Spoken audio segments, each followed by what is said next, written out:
অশ্রু গড়ালে হৃদয় জলে সিক্ত,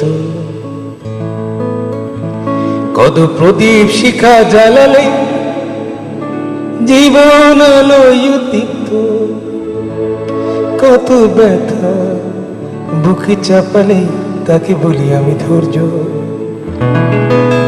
নির্মমতা কত দূর হলে জাতি হবে নির্লজ্জ।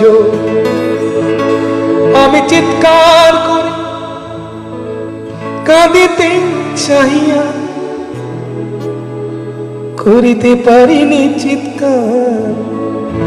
আমি চিৎকার করে কাঁদিতে চাহিয়া করিতে পারিনি চিৎকার। বুকের ব্যথা বুকে চাপায় নিজেকে দিয়েছি ধিক্কার।